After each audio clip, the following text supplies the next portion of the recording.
Hello' friends, এয়া মই কৰ্দৈ 7টামান আছিলে, তাৰেদি মই আপোনালোকক কেনেকৈ কৰ্দৈ আচাৰ বনাই সেইটো মই দেখুৱাম বুলি লৈছোঁ। এতিয়া মই এই কৰ্দৈকেইটা ভালদৰে আগতেই ধুই লৈছোঁ আৰু এইদৰে আপোনালোকে ইয়াৰে পৰা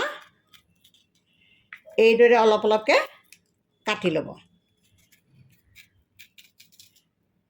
ইয়াৰে পাছত কিদৰে আচাৰ বনাবলৈকে কাটিব লাগে সেইটো দেখুৱাই দিম। এইদৰে মই গোটেইকেইটা আগতে কাটি লওঁ। এতিয়া মই এয়া কৰ্দৈকেইটা এইদৰে লৈ লৈছোঁ আৰু এইদৰে আপোনালোকে কাটি ল'ব। বৰ বেছি পাতল নকৰিব, অলপ মোটা মোটাকৈ কৰিব লাগে।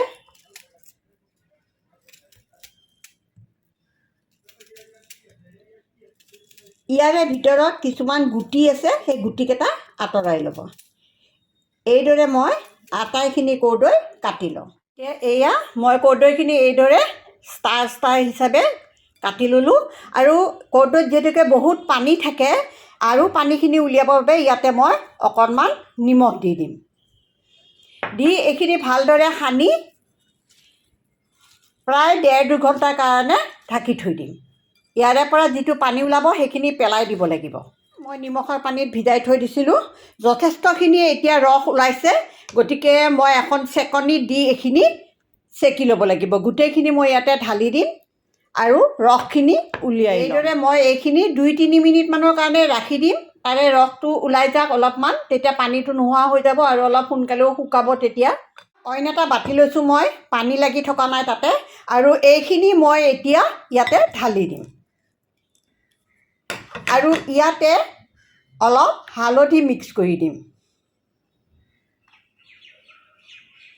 ভালদৰে এইখিনি মিক্স কৰি লৈ লওঁ। ইয়াতে মই গোটেই হালধি সানি ভালদৰে গোটেইখিনিতে মিক্স কৰি ল'লোঁ। আনহাতে মই এখন ট্ৰে লৈছোঁ আৰু এই ট্ৰেখনৰ ওপৰত মই এখন নিউজ পেপাৰ দি লৈছোঁ আৰু তাৰে ওপৰতে মই এতিয়া ইয়াতে এটুকুৰা এটুকুৰা কৰি ৰ'দত শুকাবলৈকে দিব লাগিব। ওপৰা ওপৰি কৰি নিদিব, কাৰণ তেতিয়া সোনকালে নুশুকাব। এবাৰ ওপৰৰ ছাইডটো শুকাই যোৱাৰ পাছত আকৌ আপোনালোকে ওলোটাই ইটো ফাল দি ল'ব। দুইখিনি ভালদৰে শুকালে ভাল হয়। মই এইদৰে আটাইখিনি আপোনালোকক কৰি পেলাই দেখুৱাই আছোঁ। এয়া মই কৰ্দৈখিনি এপিচ এপিচকৈ ৰ'দত শুকাবৰ বাবে ৰেডি কৰি ল'লোঁ। ৰ'দত শুকোৱাৰ পাছত আপোনালোকক এই কৰ্দৈ আচাৰ কিদৰে বনায় সেইটো মই আপোনালোকক দেখুৱাই দিম। এয়া মই কৰ্দৈখিনি ৰ'দৰ পৰা আনিলোঁ, শুকাই গৈছে। এতিয়া একেবাৰে শুকাই যাবলৈ দিব নালাগে, তেতিয়াহ'লে একেবাৰে টান হৈ যাব। এতিয়া মই মছলাখিনি ৰেডি কৰোঁ। মই কি কি মছলা দিওঁ ইয়াতে আপোনালোকক দেখুৱাই। টাৱাখন বহাই দিছোঁ আৰু ইয়াতে মই টাৱাখন গৰম হ'বলৈ দিছোঁ। গৰম হোৱাৰ পাছতে ইয়াতে মই চফ দিলোঁ, মই এচামুচ, গোটা ধনিয়া এচামুচ, জনি এচামুচ, শুকান জলকীয়া 3টা, বগা বেহাৰ আৰু ক'লা বেহাৰ মিলাই মই প্ৰায় 1.5 চামুচমান লৈছোঁ। কালজিৰা মই আধা চামুচ লৈছোঁ। এতিয়া মই এইখিনি ভালদৰে এইদৰে শুকানে অলপ সময় ভাজি ল'ম।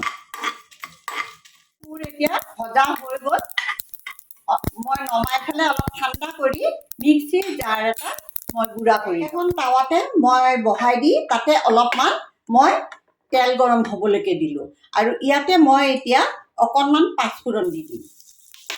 এইখিনি অলপ সময় ফুটাৰ পাছতে গেছটো মই অফ কৰি দিম আৰু এইখিনি ঠাণ্ডা হ'বলৈকে দিম।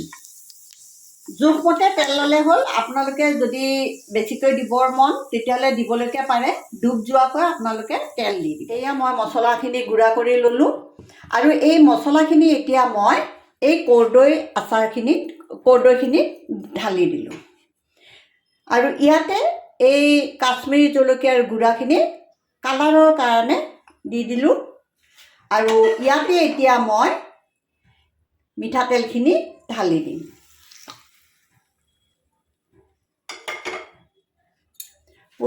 প্ৰয়োজন অনুসাৰে আৰু অলপ যদি দিব লাগে মই আৰু অলপ মিঠাতেল গৰম কৰি দি দিম। দি এইখিনি মই মিক্স কৰি দিম।